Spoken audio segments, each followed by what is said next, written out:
Hello friends, आपका स्वागत है हमारे YouTube चैनल ज्ञान प्रतिभा में।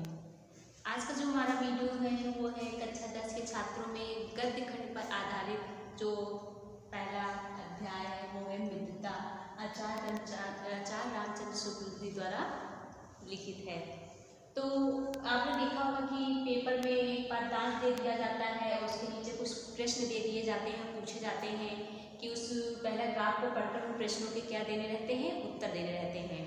तो आज हम देखते हैं इसी पर आधारित एक पैराग्राफ देखते हैं और उससे जुड़े कुछ प्रश्न देखते हैं। तो ये मित्रता से लिया गया है, जिसके लेखक कौन है? आचार्य रामचंद्र शुक्ल जी हैं। तो ये हमारा पैराग्राफ दिया गया है कि मित्रों के चुनाव की उपयुक्तता पर उसके जीवन की सफलता निर्भर हो जाती है, क्योंकि संगति का प्रभाव हमारे आचरण पर बड़ा भारी पड़ता है। हम लोग ऐसे समय से समाज में प्रवेश करके अपना कार्य आरंभ करते हैं, जबकि हमारा चित्त मतलब अर्थात मन की बात की गई कोमल और हर तरह का संस्कार ग्रहण करने योग्य रहता है। हमारे भाव अभिमार्जित और हमारी प्रवृत्ति जो है अपरिपक्व रहती है। हम लोग कच्ची मिट्टी की मूर्ति के समान रहते हैं। कच्ची मूर्ति के समान मतलब कहा गया है कि जैसे कोई कच्ची मिट्टी होती है, उसको चाहे आप जिस आकार में ढाल दो वो ढल जाती है। तो वहीं पर उसी प्रकार की बात की गई है कि जिसे जो जिस रूप में चाहे उस रूप का करे, चाहे वह राक्षस बनावे चाहे देवता। ऐसे लोगों का साथ करना हमारे लिए बुरा है जो हमसे अधिक दृढ़ संकल्प के हैं, क्योंकि हमें उनकी हर एक बात बिना विरोध के मान लेनी पड़ती है। उसके बाद इससे जुड़े कुछ प्रश्न दिए गए हैं, जैसे पहला है उपयुक्त पद्यांश के पाठ व लेखक का नाम लिखिए। दूसरा है रेखांकित अंश की व्याख्या कीजिए। रेखांकित अंश देखिए, जिसके नीचे ये लाइन खींची हुई है, हमने लाइन खींच दी है, तो ये रेखांकित हमारे पैराग्राफ क्या है? रेखांकित अंश है। इनकी आपको व्याख्या करनी है, इसका अर्थ लिखना है। फिर अगला क्वेश्चन हमारा प्रश्न है कि उचित मित्रों के चुनाव पर जीवन की सफलता कैसे निर्भर करती है। तो ये इससे जुड़े हुए प्रश्न है, जिसे पढ़कर हमें क्या देना रहता है? उत्तर देना रहता है। तो आइए हम सबसे पहले पहला देखते हैं प्रश्न क्या पूछा गया है कि उपयुक्त पद्यांश के पाठ व लेखक का नाम लिखिए। वहां पर आपको ऐसे ही एक प्रश्न दे दिया जाएगा, पहला ग्राफ दे दिया जाएगा और प्रश्न दे दिए जाएंगे, आपको ऐसे ही उत्तर लिखना है इसको पढ़कर। तो उपयुक्त पद्यांश के पाठ व लेखक का नाम लिखिए। तो आपको जैसे कि हम बता चुके थे, मित्रता से आचार्य रामचंद्र शुक्ल द्वारा लिया गया है, तो वहाँ पर तो ये लिखा नहीं रहता है, आपको इसको पढ़कर समझना होगा कि ये किस पाठ से लिया गया है और इसके लेखक कौन से हैं।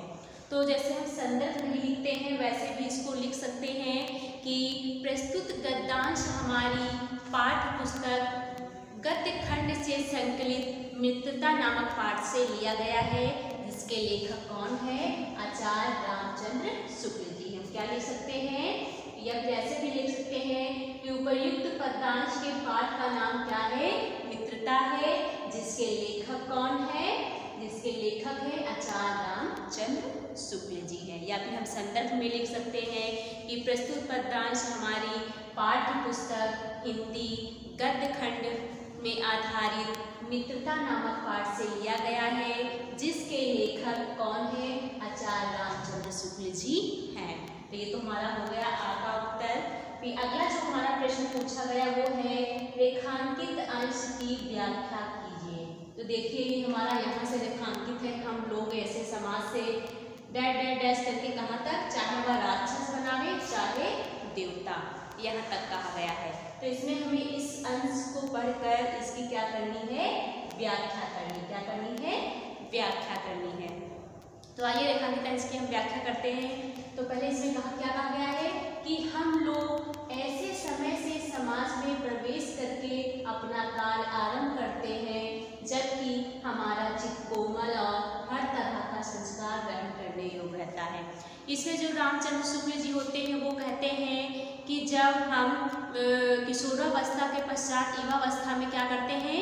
प्रवेश करते हैं, तो पर घर से जो है सीमाओं के बाहर निकलकर समाज में कार्य करना आरंभ करते हैं। जब हम जब छोटे होते हैं, बालावस्था किशोरावस्था में होते हैं, उससे जब हम युवावस्था में पहुँचते हैं तो अपने घर से बाहर निकलकर, उसकी सीमाओं से बाहर निकलकर क्या करते हैं, समाज में प्रवेश करके अपना कार्य करते हैं। क्योंकि छोटे रहते हैं तो घर ही पर ही रहते हैं, लेकिन जब हम युवावस्था में आते हैं तो समाज के बाहर, मतलब अपने घर की सीमाओं से बाहर निकलकर समाज में प्रवेश करके, अर्थात समाज में आकर क्या करते हैं, अपना कार्य क्या करते हैं, प्रारंभ करते हैं। फिर क्या कहा गया है, जबकि हमारा चित्त कोमल और हर तरह का संस्कार ग्रहण करने योग्य है। फिर क्या कहते हैं कि हमें किसी प्रकार का अनुभव नहीं होता है उस टाइम जब हम आते हैं, किशोरावस्था से युवावस्था में आकर बाहर समाज में कार्य करने आते हैं, तब क्या होता है कि हमारे पास जो है लोगों के साथ रहने का अनुभव बिल्कुल नहीं होता कि समाज में कैसे लोग हैं कैसे नहीं है, इससे हम बिल्कुल अनजान रहते हैं। तो क्या होता है, उन लोगों के साथ रहने का जो हमारा अनुभव होता है वो बिल्कुल नहीं होता है। हम उनके अच्छे विचारों से या दुर्व्यवहारों के साथ कि कौन कैसा है, बिल्कुल क्या होते हैं, अनजान होते हैं। उस समय जो हमारा मन होता है वो क्या होता है, क्या कहा गया, हमारा चित्त का मतलब यहाँ से लिया गया है मन से। कहते हैं उस समय जो हमारा मन है वो बहुत ही कोमल होता है। क्या होता है, बहुत ही कोमल होता है। और हमारी बुद्धि जो है कहते हैं और हर तरह का संस्कार ग्रहण करने योग्य होता है। कहते हैं हमारा मन बहुत ही कोमल होता है और जो है हमें हर तरह के संस्कार ग्रहण करने के योग उस समय होते हैं। क्योंकि उस समय जो कहते हैं कहा गया है, अभी आगे बताएंगे कि जो कहते हैं कि जैसे जो मिट्टी होती है, कच्ची मिट्टी होती है, उसको हम चाहे जो आकार देते हैं वो उस समय बन जाता है। ठीक वैसे ही अवस्था हमारी इस समय होती है कि हमारा मन जो है बहुत कोमल होता है और हमारी बुद्धि जो है उस समय जो है इतनी विकसित नहीं होती है। ये कहा गया है कि हमारे भाव अपरिमार्जित और हमारी प्रवृत्ति अपरिपक्व रहती है।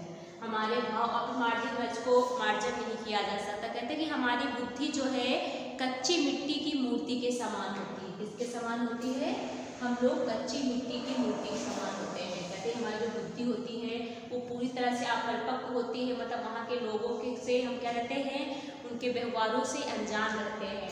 फिर कहते हैं कि हम लोग कच्ची मिट्टी की मूर्ति के समान रहते हैं। कहते हैं कि हमारा जो मन है अर्थात जो हमारी बुद्धि है वो किसके समान होती है, कच्ची मिट्टी, जो गीली मिट्टी होती है जो कच्ची, उसके समान होती है। फिर क्योंकि जो है उस समय हमें जो है अच्छे बुरे का फर्क का नहीं पता होता कि क्या अच्छा है क्या बुरा है, तो उस समय हमारी क्या होती है, कच्ची मूर्ति के समान होती है। जिसे जो जिस रूप में चाहे उस रूप का करे।